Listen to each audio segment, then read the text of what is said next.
What if the very essence of how we experience the world, our attention, is under siege in the digital age?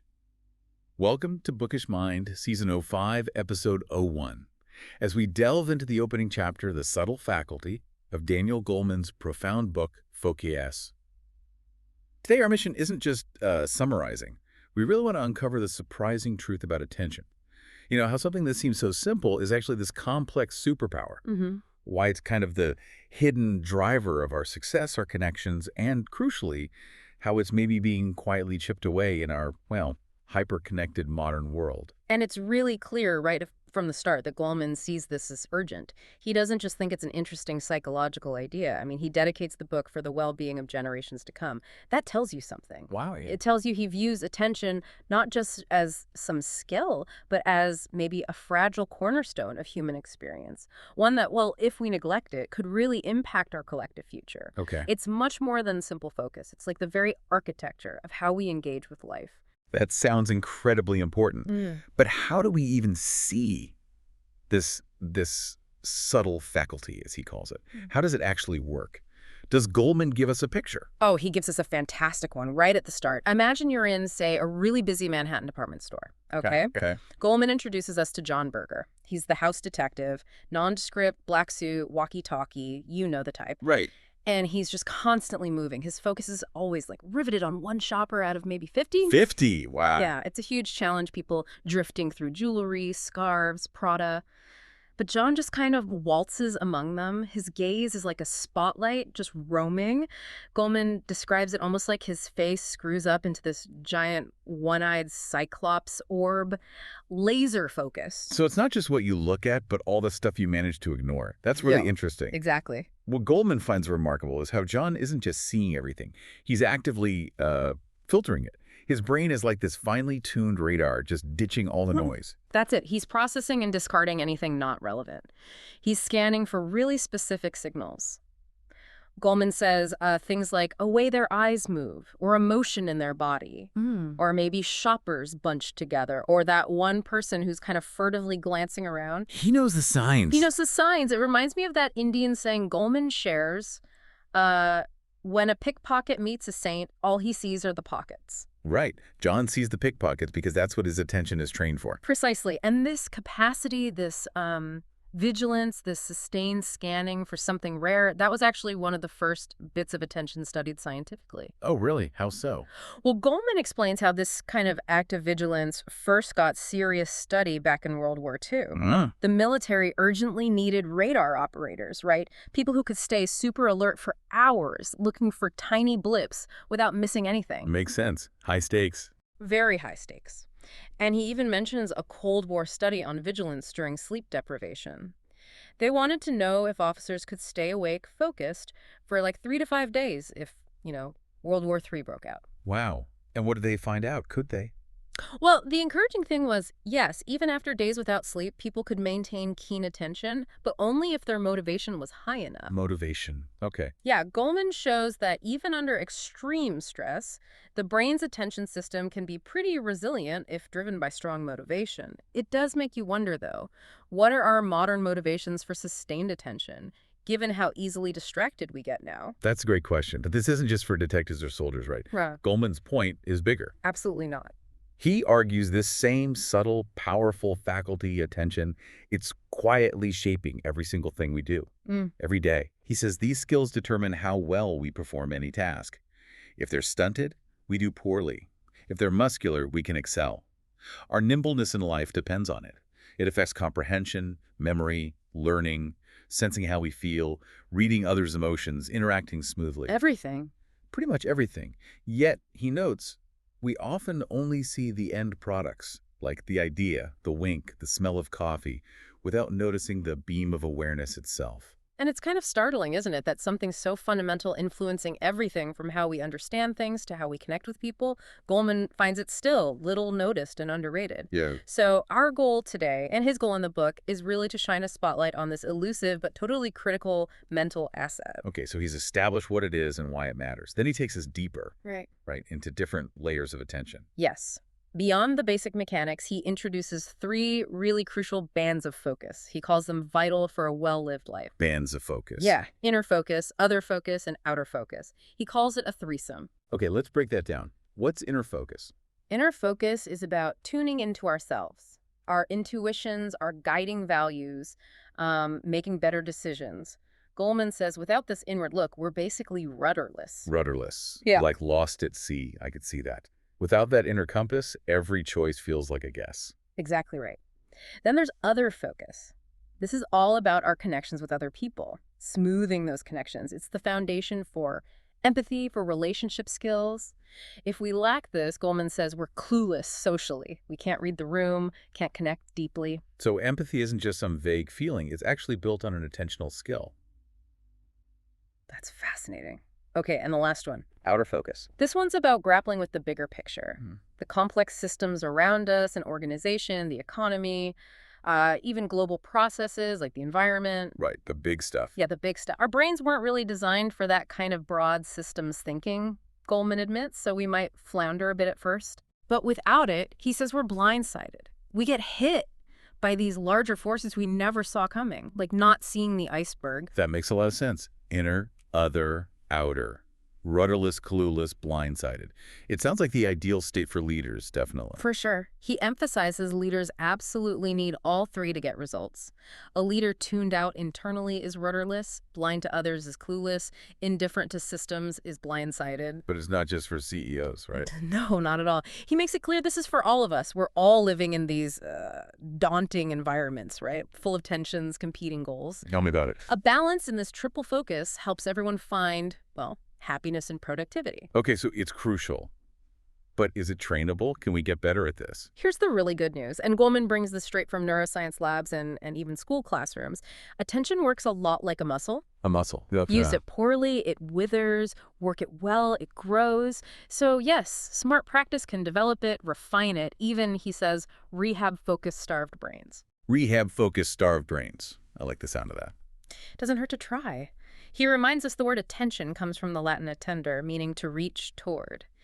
It connects us with the world. It shapes and defines our experience. Like cognitive neuroscientists Posner and Rothbard say, attention gives us the mechanisms that underlie our awareness and voluntary regulation of our thoughts and feelings. Right. And Anne Treisman, who's a giant in this field, she notes, how we deploy our attention determines what we see. Simple but profound. Or even simpler, like Yoda says, I want to guess. your focus is your reality. Perfect. But this leads us to maybe a more unsettling part of the chapter, what Goleman calls the endangered human moment. Yeah, this is where it gets a bit concerning. He paints some really poignant pictures. Like there's this little girl on a ferry, head only reaches her mom's waist. She's hugging her mom tightly, but the mother, completely absorbed in her iPad, doesn't respond, doesn't even seem to notice her daughter hugging her. That shared moment, just gone. Oof. Yeah, that's a powerful image. It's that breakdown of what Goleman calls joint attention, that shared focus we usually have when we're truly present with someone else. And it's not just one anecdote, is it? No, sadly not. He talks about getting into a shared taxi van. There are 9 sorority sisters heading off for a weekend trip. Within a minute, every single one pulls out an iPhone or a tablet, faces lit up by screens. There are these, like, desultory conversations that just sputter out. Yeah. But mostly silence, just texting, scrolling. It makes you wonder, what's driving this? Is it just the tech? Goleman seems to think so, largely. He notes how the word pizzled, puzzled plus piss. I haven't heard that one. It entered the lexicon around 2006. That was the feeling when someone rudely pulled out a BlackBerry while you were talking to them. Right, I remember that feeling. Indignant. Exactly. Hurt, indignant. But today, it's just normal. It's the norm. Yeah. And the data on teens, who Goleman calls the vanguard of our future, it's pretty stark. Back in the early 2010s, their monthly texts soared to, 3,417. 3,000 per month. Yeah. Average American teen sending and receiving over 100 texts a day. A friend of Goleman's visited cousins. Kids had every gadget. All he ever saw was the tops of their heads. Just looking down. Constantly checking phones, lost in games, totally unaware of what's happening around them, and clueless about how to interact for any length of time. So what's the long-term cost here, especially for kids growing up like this? Well, Goleman argues today's kids are attuning more to machines and less to people than maybe ever before. And that's worrying because the emotional circuitry in a child's brain, it learns from contact, from conversation with real people. Right, face-to-face stuff. Exactly. Fewer hours with people, more hours staring at a screen. Goleman says it portends deficits. Specifically, it costs us FaceTime. And FaceTime is where we learn to read nonverbals. The subtle cues. Yeah, so the new digital natives. They might be wizards on a keyboard, but Goleman suggests they can be all thumbs reading behavior face to face, like not sensing someone's dismay when they stop mid-conversation to read a text. I've seen that. There's a college student Goleman quotes who sees this loneliness, this isolation from living in a virtual world. He says his classmates are losing the ability for real conversation. They're just focused on instantly sharing everything online. It's a fundamental shift. And it's not just social skills, right? It hits thinking, too. Yeah, absolutely. It impacts core cognitive abilities. Goleman shares a story from an 8th grade teacher. For years, her students loved reading Edith Hamilton's mythology. Classic stuff. Yeah, I remember that book. Then, about 5 years before Goleman wrote the book, even her high-achieving kids started struggling, found it too hard, sentences too complicated, took forever to read a page. Really? Mythology. Yeah. She wonders if their ability to read deeply has been compromised by all the short, choppy texts. Then one student confesses he spent 2,000 hours in the last year playing video games. 2,000 hours. Yeah. The teacher kind of muses, it's hard to teach common rules when you are competing with World of Warcraft. Fair point. And at the extremes, it gets really serious. Countries like Taiwan, Korea, they see internet addiction, gaming, social media as a national health crisis. And even in America, studies show around 8% of young gamers meet diagnostic criteria for addiction.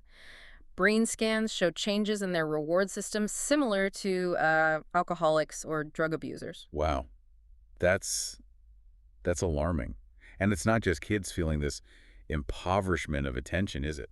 Adults, too. Oh, definitely. Goleman talks to an ad rep in Mexico. She says, a few years ago, you could show a 5-minute video pitch. Now, keep it to 90 seconds, or everyone's checking their messages. 90 seconds. Yeah. And a college professor teaching film tells Goleman he struggles to read a biography. Can't get through more than 2 pages without this overwhelming urge to check his email. I know that feeling. He literally worries he's losing my ability to sustain concentration on anything serious. It's like a physical craving. That inability to resist checking. Goleman has a term for that, right? From sociology. Yeah, he brings in Irving Goffman's concept of an away.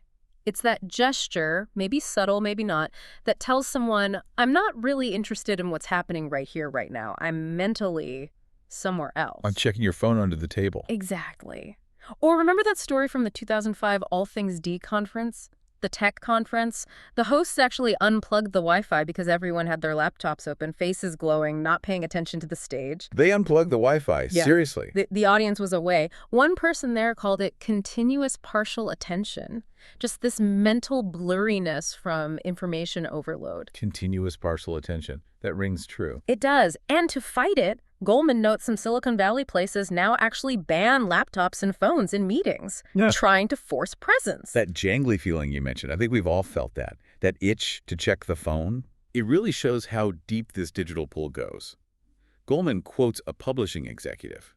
She admits she gets that jangly feeling if she's not checking her mobile. She says, you miss that hit you get when there's a text. You know it's not right, but it's addictive. It is addictive, like a little dopamine hit. So she and her husband made a pact. Phones go in a drawer when they get home. Just to be more present for each other. To actually talk. Good for them. It takes effort. It does. And it raises that question an executive at a financial firm asks. When I notice my mind has been somewhere else, what opportunities have I been missing right here? That's the core question, isn't it? So as our attention phrase, are we finding, well, stranger ways to cope? What do you mean? Well, Goleman mentions physicians reporting patients basically self-medicating with drugs usually for ADD or narcolepsy, using them purely as performance enhancers. Wait, really? Like study drugs but for work? Yeah. A lawyer told his doctor, if I didn't take this, I couldn't read contracts.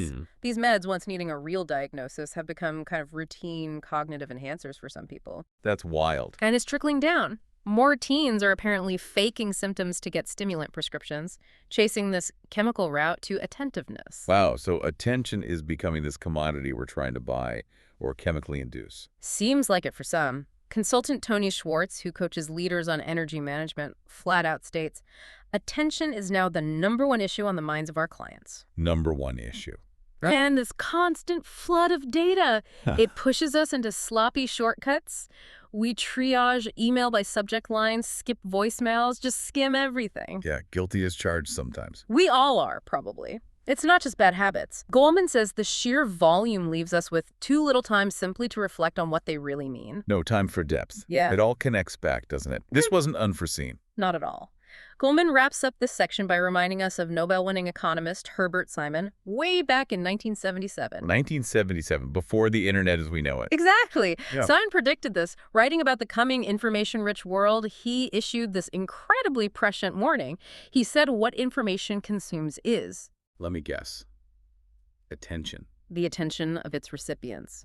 Hence, a wealth of information creates a poverty of attention. A wealth of information creates a poverty of attention. Wow. That hits hard today.